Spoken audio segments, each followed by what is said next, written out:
నమస్తే శ్రీమాత్రే నమః.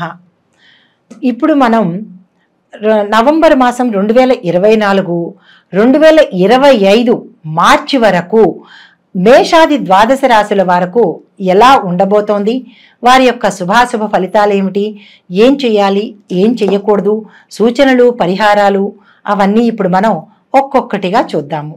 తదుపరి రాశి మకర రాశి. ఈ రాశి వారికి అన్ని విధాల యోగదాయకంగాను, తలపెట్టిన పనులన్నీ దిగ్విజయంగాను నెరవేరుతాయి. ఒకంత ఆలస్యమైన వృత్తి వ్యాపారాల్లో లాభాలు పొందుతారు. ధన గౌరవాలకు లోటు అనేది ఉండదు. పెండింగ్ వ్యవహారాలు పూర్తవుతాయి. నూతన గృహాలు కట్టుకోవడము, నూతన గృహాలు కొనుక్కోవడము జరుగుతుంది. శుభకార్యాలు చేస్తారు.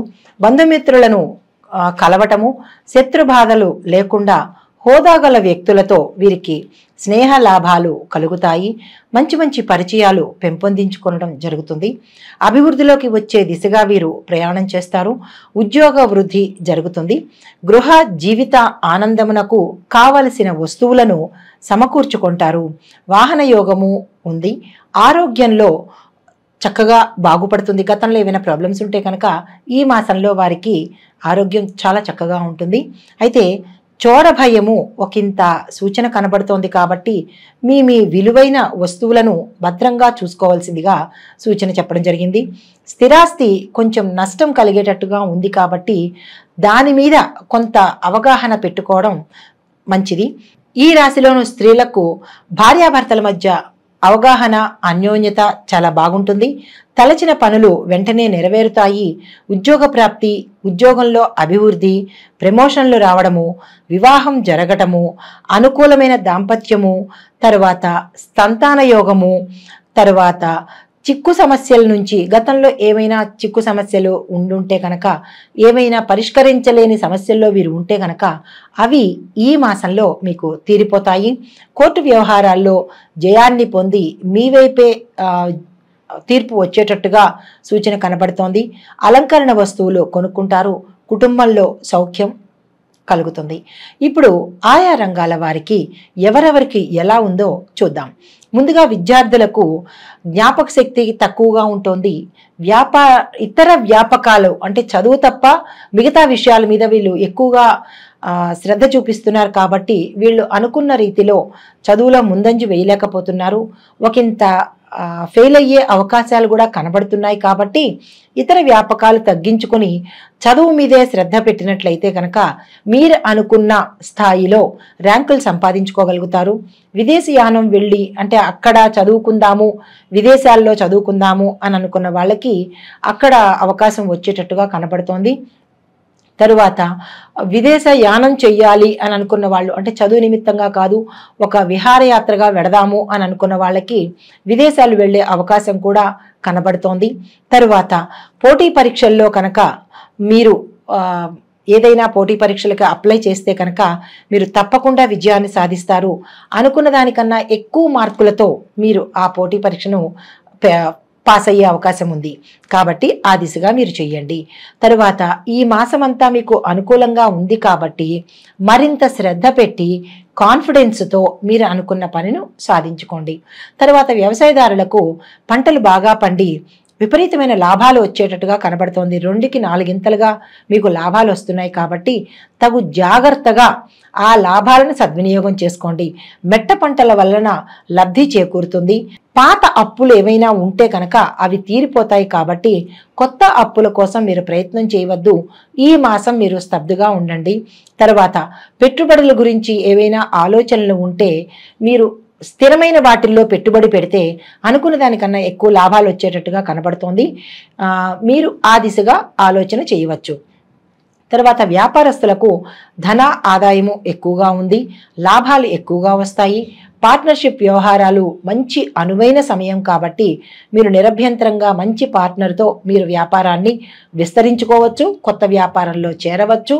బ్రాంచీలు కూడా పెట్టుకుందాము అని అనుకుంటే కనుక మీ నక్షత్రానికి సరిపడా దిక్కుని ఎంచుకుని ఆ దిక్కుకు మీరు బ్రాంచీలు కనుక ఓపెన్ చేసినట్టయితే మీకు పేరుతో పాటు లాభాలు కూడా వస్తాయి.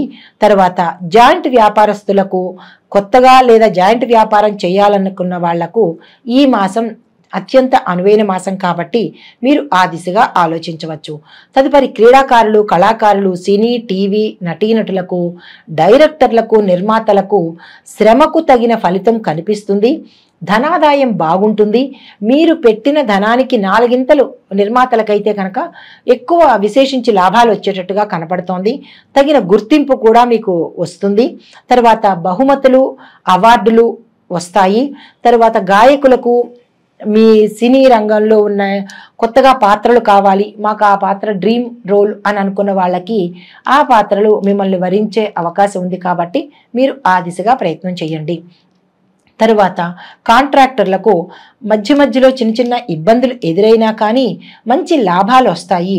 కొత్త కాంట్రాక్టులు మాత్రం ఈ మాసంలో మీరు ఒప్పుకోకుండా ఉండడమే మంచిది. బిల్లులు పూర్తిగా గతంలో బాకీ పడిన బిల్లులు మీకు ఇప్పుడు పూర్తిగా వసూలైపోతాయి. కొత్త కాంట్రాక్టర్ను అందుకుంటారు కానీ ఆచితూచి మీరు అది తీసుకోవడానికి చూడండి. రియల్ ఎస్టేట్ రంగం వారికి, మార్కెటింగ్ రంగం వారికి ఈ మాసం అత్యంత అనుకూలంగా ఉంది కాబట్టి మీరు కొత్త వెంచర్లు వేయాలనుకున్నా లేదా టార్గెట్లు పెట్టుకోవాలనుకున్నా ఈ మాసంలో మీరు నిరభ్యంతరంగా పెట్టుకోవచ్చు. తర్వాత ఈ మాసంలో మీరు ఏదైనా బకాయి పడిపోయిన అమౌంట్ ఏదైనా ఉంటే కనుక మీకు తిరిగి వచ్చే అవకాశం ఉంది కాబట్టి మీరు మర్చిపోయిన సొమ్ము మీకు తిరిగి వస్తుంది కాబట్టి అది ఏంటా అనేది మీరు ఒక ఆలోచన చేసుకోండి. తర్వాత రాజకీయ నాయకులకు ప్రజల యొక్క సమస్యలను గుర్తించి యుక్తిగా మీరు పరిష్కరిస్తారు కాబట్టి వారి యొక్క అభిమానము, ఆదరణ మీరు పొందుతారు. అధిష్టాన వర్గం నుంచి మీకు విశేషమైన ఆదరణ, గౌరవము, మంచి పదవులు మీకు వచ్చే అవకాశం కనబడుతోంది.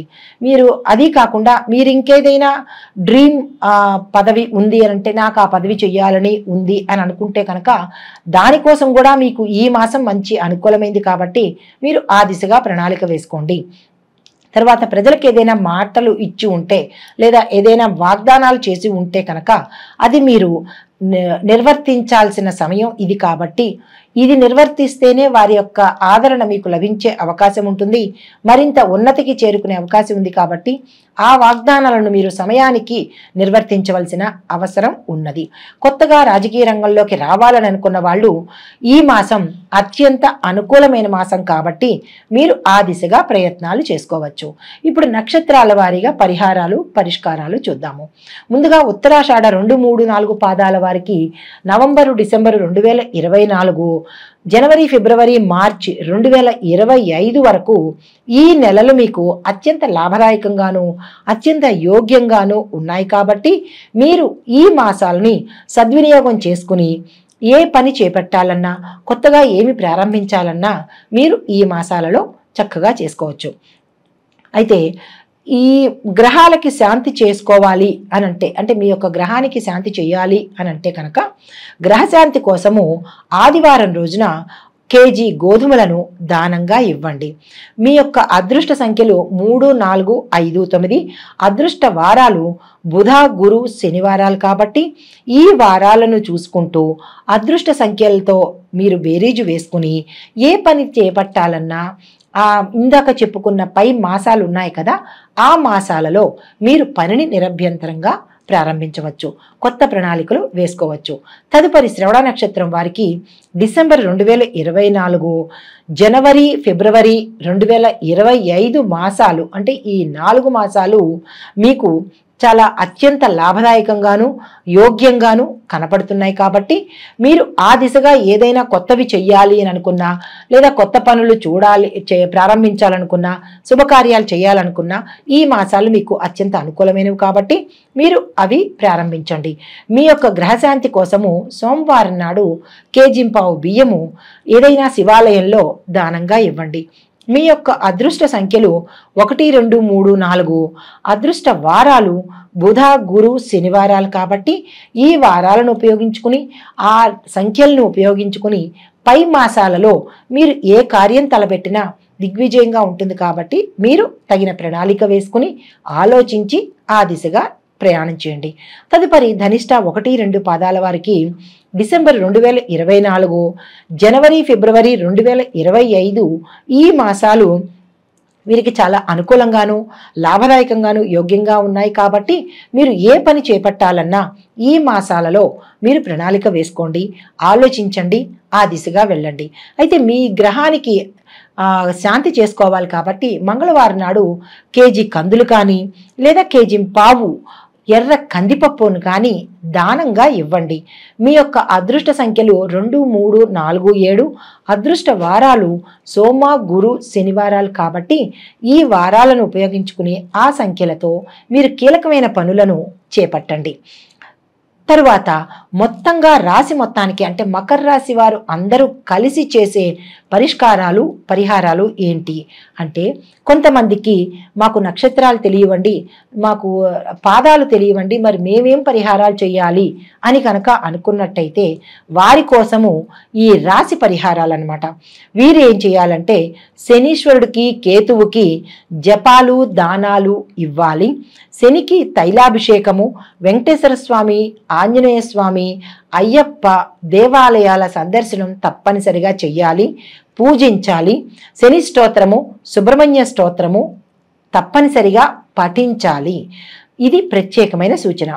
తర్వాత ఈ రాశి మొత్తం అందరికీ ఇందులో ఉండే 9 పాదాలు 3 నక్షత్రాల వాళ్ళకి కూడా కలిపి శుభప్రదమైన రంగులు ఏంటంటే నీలము, ఆకుపచ్చ, నలుపు, పసుపు. ఈ 4 రంగులు మీకు చాలా శుభప్రదం కాబట్టి ఏదైనా కీలకమైన పని కోసం వెళ్ళేటప్పుడు వీటిల్లో మీకు అనుకూలమైన రంగు, మీకు ఉన్న రంగు ధరించి మీరు వెళ్ళవచ్చును. తరువాత ఈ రాశివారు చదవవలసిన మంత్రము ఓం శ్రీం వత్సలాయ నమః అనే ఈ మంత్రాన్ని 108 సార్లకు తక్కువ కాకుండా జపించవలసిందిగా విధిగా తప్పనిసరిగా ప్రత్యేకమైన సూచనగా చెప్పడం జరిగింది. చిన్న మంత్రమే కదండి, తప్పనిసరిగా చదవండి. ఈ గ్రహాల యొక్క అనుగ్రహాన్ని మీరు తప్పనిసరిగా పొందండి. ప్రతి గ్రహాలకి ఖగోళ శాస్త్రపరంగా ప్రతి గ్రహము చరిస్తూ ఉంటుంది, అంటే కదులుతూ ఉంటుంది. కాబట్టి ఇవి ప్రత్యేకంగా ఒక్కొక్కళ్ళకి చెప్పేది కాదు. అంటే ఇప్పుడు పలానా వాళ్ళకి అని చెప్పేది కాదు. ఆ రాసుల్లో కొన్ని కోట్ల మంది ఉండవచ్చు, ఆ నక్షత్రంలో కొన్ని కోట్ల మంది ఉండవచ్చు. ఇవి గోచార ఫలితాలు, అంటే చెరించే ఫలితాలే కానీ ఇది ఇదమిద్ధంగా ఇది ప్రత్యేకంగా వీరికి అని చెప్పడానికి మాత్రం కాదు. ఇది మీకు ప్రత్యేకంగా కావాలి అని అనుకుంటే మీ పేరుతో నాకు ఇలా జరగట్లేదేంటి, అది అందులో ఇలా చెప్పారు, నాకు ఇలా జరగట్లేదు, ఇది తప్పు, అది కాదేమో అని జ్యోతిష శాస్త్రాన్ని మాత్రం అవమానపరచకూడదు కదా. ఇది పేరుని బట్టి చెప్పేది కాదు. ఇది కొన్ని వేల మంది, కొన్ని లక్షల మందికి ఈ రాశిలో ఉన్న వాళ్ళకి, ఈ నక్షత్రంలో ఉన్న వాళ్ళకి ఎలా ఉండబోతోంది అని చెప్పేది మాత్రమే కానీ తప్పనిసరిగా ఇది మీకు అని మీరు మీ స్వయానికి మాత్రం అన్వయించుకోకండి, భయపడకండి. సంతోషపడండి, బాగుంటుంది. కానీ ఏదైనా కనుక ఉన్నది అంటే భయపడకండి. ఎందుకంటే మనకి పంచాంగంలో పంచాంగం కానీ లేదా ఏ జ్యోతిష శాస్త్రంలో ఉండే పంచాంగకర్తలు మనకి సూచన చెప్తారు, మీకు ఇలా ఉండబోతోంది అని చెబుతారు. కానీ దాన్ని మీరు పరిగణలోకి తీసుకుని భయపడిపోయి నాకే అని అన్వయించుకోకండి. మీకుగా తెలియాలి అంటే కనుక మీ వ్యక్తిగత జాతక పరిశీలనకు చూపించుకుని, పండితులకి చూపించుకొని వారి ద్వారా మీరు ఉపశమనం పొందితే బాగుంటుంది అని ప్రత్యేకంగా చెప్పడం జరిగింది. దీనిలో నెగిటివ్స్ అంటే జరగలేదు అనుకోవద్దు, జరిగింది అని అనుకోవద్దు. మీకు కావలసిన విషయాలను చెప్పడం కోసం ఎవరు ఏ పండితులు చెప్పినా గోచార రీత్యానే చెప్తారు తప్ప పలానా వారి పేరు అని పెట్టి చెప్పడానికి ఇది అవకాశం లేనిది. జ్యోతిష శాస్త్రం అనేది మనకి మార్గాన్ని సూచించే ఒక దిక్సూచి లాంటిది మాత్రమే. దాన్ని ముందుగా తెలుసుకుని తగు జాగ్రత్తలు తీసుకుంటామని చెప్పడానికి ఈ శాస్త్రం మనకి ఉపయోగపడుతుంది. దీనిలోని తప్పొప్పులను ఎంచకుండా, నెగిటివ్స్గా ఆలోచించకుండా, ఎవరిని దూషించకుండా, ఒకరు ఎక్కువ కాదు, ఒకరు తక్కువ కాదు. పండితులు చెప్పేది ఎప్పుడూ సమంజసమయ్యే ఉంటుంది. అన్నీ చూసుకునే చెప్తారు కాబట్టి ఎవరిని దూషించవద్దు. మీ సొంతంగా ఆలోచించి మీ సొంతంగా మీ నిర్ణయాలు తీసుకోవద్దని ఈ ముఖంగా ప్రేక్షకులకు నేను విన్నవించుకుంటున్నాను.